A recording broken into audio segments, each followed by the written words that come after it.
Mbote na bandeko nyonso oyo baza kolanda nga lelo. Bandeko na ngai lelo oyo na koloba mingi bakosepela nango te. Mais komi na tangu soki pasi eleki il faut koloba.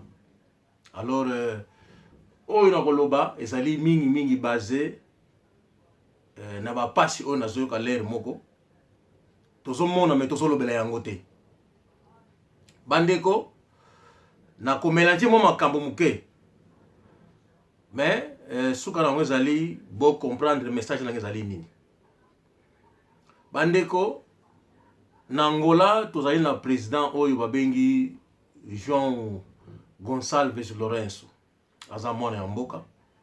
Banda azwi bokonzi bomoni ndeko nanga aza ko décider azo changer makambo akomi tina point asengaki ebembe ya neve ya Savimbi ozaki adjoint ya chef d'état-major adjoint ya armée angolaise Ben yoka komona ye ebembe na ye ezaki na Sud-Afrique bazongisaki yango na Angola po bakunda yango avec honneur. Année oyo na mois oyo ya avril soki pe mai na le 5 avril ou le 5 mai sur la bonne mémoire bakokunda le docteur Jonas Maliero Savimbi avec honneur.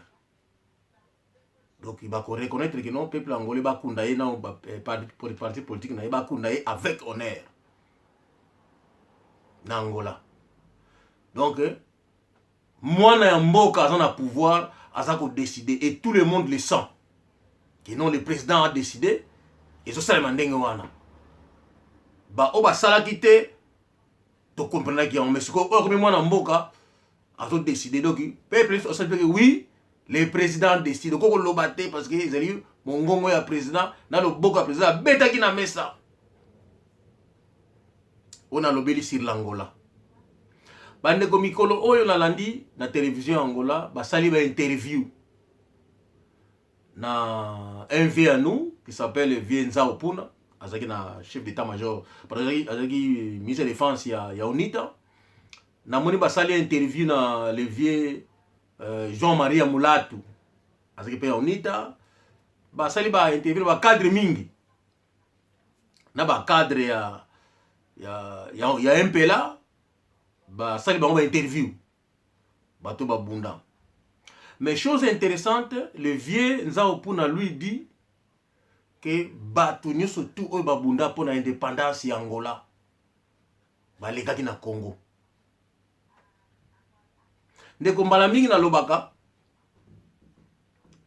mingi bamona nga lokola liboma mais nazali liboma te ona lobaka ezalaka vrai.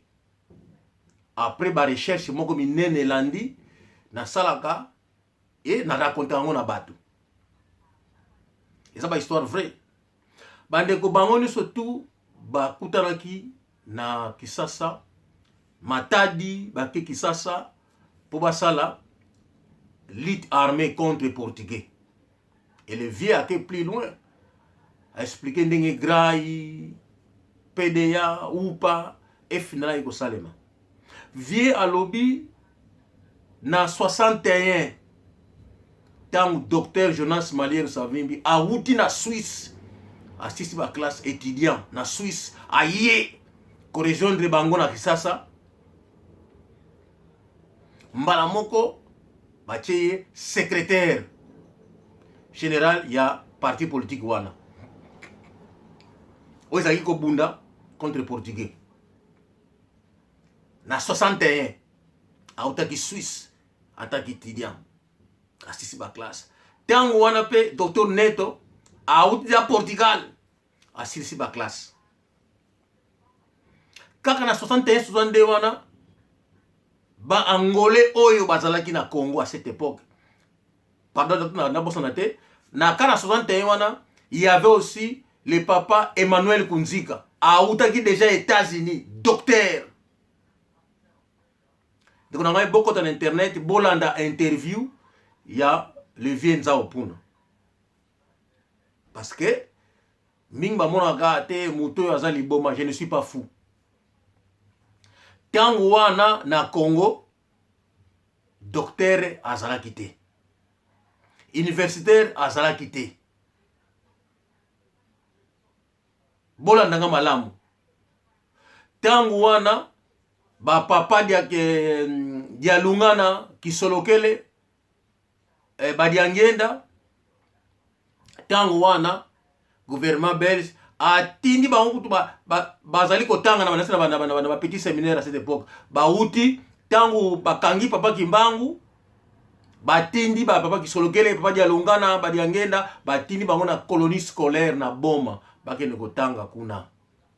Tangu bauti kuna batindi bango na ba petit séminaire po bafongola bango ba changer bango bongo ba enseigner bango christianisme. Or papa Kimbangu azalaki ko enseigner christianisme te parce que azalaki chrétien te. N'importe ce que vous avez. D'ailleurs, na ko révéler bino papa Kimbangu azalaki congolais te.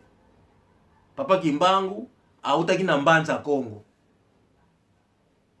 Azalaki mwana ya libota ya Kipanvita.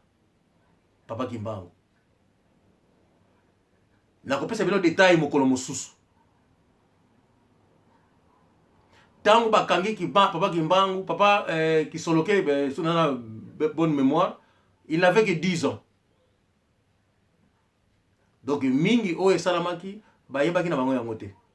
Ni Dialungana, ni les cadets qui étaient Diangena. Donc tango apusi mwa muke eko mona ke non tango tata na ye po bazo baki na mona nkamba si c'était ça c'est mala akula ki mwa muke eko mona tata na ye. Mais mbala suka mona papa Kimbangu, il avait 10 ans. Donc il a possiblement se rappeler na makamanda mona oya ye baki. Donc na 60 ba cadre na Congo bazalaki te. Na pesi un exemple, il y avait les docteurs Jonas Malien Savimbi awuti na Suisse. Na 61 ayeko s'intégrer na FNELA. Mbala moko ba tie secrétaire. Après ça, il a nommé ministre de la Relations extérieures tant basali FNELA. Tia Kena OIA a fait reconnaître FNELA comme parti politique oyo ezobunda pona lutte armée pour l'indépendance ya Angola. Na tango wana kaka bazui il y avait le papa Emmanuel Kunzika assis à Outaki États-Unis, docteur déjà. Il y avait le docteur Agostino Neto, au Portugal déjà. Il y avait le banani Viendele, qui est là en Suisse, un cabinet. Il y avait le papa Tony Fernandez da Costa, papa Mbote Abeno, et puis papa Nzao Mbote Abeno, viens pile via moi. Viens, zongi en 61.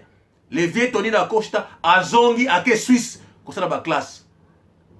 Université à cette époque. Vieux Jean-Marie Moulatou, aux États-Unis en 61. Vieux Nzao Puna, na Tunisie. Comme ça, l'agronomie.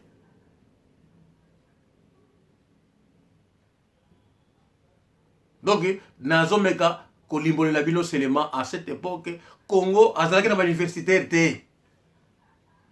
Angolais, Obino Mona Zoba. Bangolais mayele bazalaki. Bandeko wane zalaki kaka po naib sabino ke non na Angola il y a des politiciens. Lelo oyo Dos Santos alongwe na bokonzi bo monike Jean Lorenzo ataki mwana ya mboka aza ko décider ba o bango basalaki te azosala mona nko kino yo lingaki mwana ya mboka bakunda yete bien kabundaki na okunda avec honneur ennemi azomona. Donc il fait la différence que non azali mwana ya mboka nga et yo zalaki étranger. Et ndeko na ngai dans 5 ans beaucoup découvrir sort ya Batouana et puis beaucoup découvrir qui est Jean Lorenzo. Donc un vrai fils du pays a eu Bokonzi. Donc bino mosala ki mabe na peuple na ngai na bandeko na ngai beaucoup sentir ngai et yango réalité. Bandeko peuple congolais politique boyebité. Bandeko bozali ba ventilier. Makelele bochaka eza ya pamba. Na Congo muto mayele azalate pe azate. Pourquoi na lobi yango?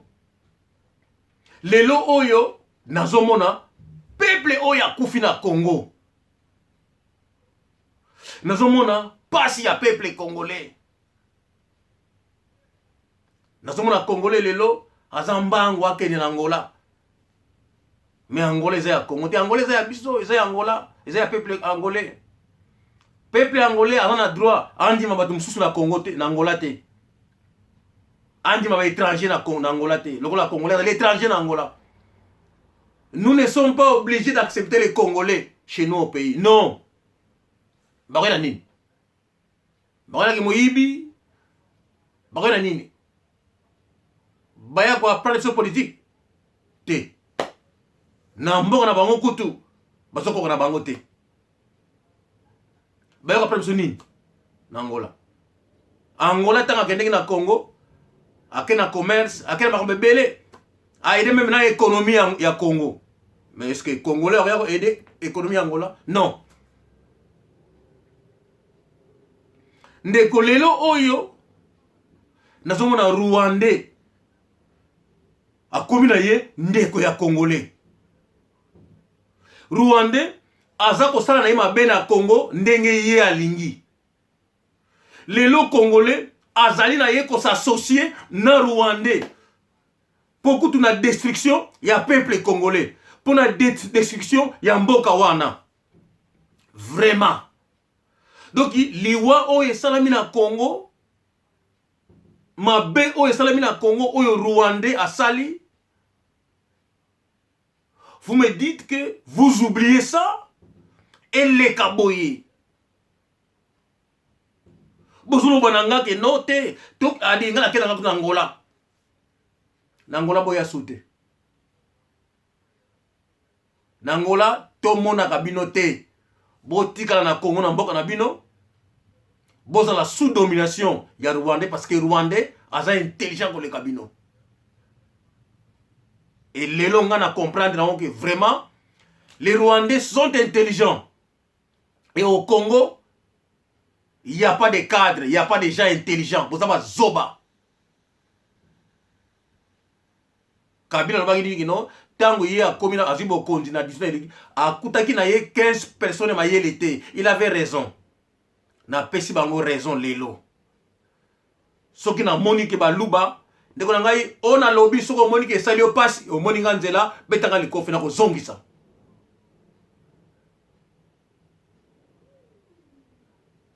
Do ona lobi o moni ka sepe na ngote o moni nganzela o betinga likofi na ko zongisa.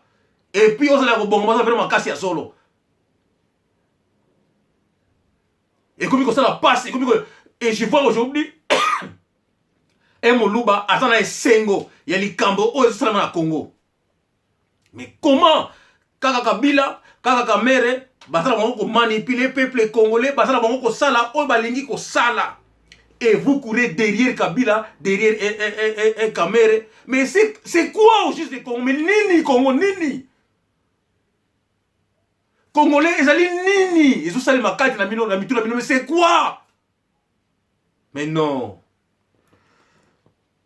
Vraiment, pas s'il y a Congo, il y a peuple. Bon, ce monde a yangote. Dis, Bandeko, Nangola boya soute.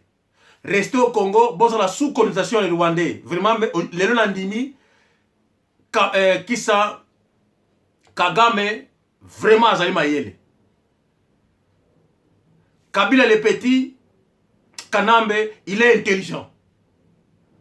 Nandimi vima Kamere, oyo saka na bino. Namoni mwasi oyo asali vidéo a lobi ke balongoli 80 millions de pantalons. Na Kanambe, la dame a raison. 80 millions. Parmi 80 millions, mutomaye la zate. Ils ont passé, ils ont mawa. eza mawa nazomona ba ministre mususu baza na esengo ya présence ya Rwanda kati ya Congo pasi na motema pasi et aujourd'hui le baluba court derrière Kabila mais ce n'est pas possible bomoni pasi na ngai eleki donc na koki kusera saisir c'était na moni kete na loba yango nazobanga na nga mutu te ozala kachere ozala soki nani soko betika na nzela zala ko bongama yanga ko zwa yango mais soko zwi yanga okiti oko sentir que oh muzombo danger parce que likaba Congo ça dérange tout le monde donc ça dérange nga na komi awa donc na lobaka pour ko motiver le peuple congolais na moni motivation na ngai esali absolument rien alors nazana colère sikoyo na komi na kanda parce que pas possible peuple congolais devant Rwandais ozali na yo et l'autre côté et vous n'êtes pas intelligent tena soki wana di bye bye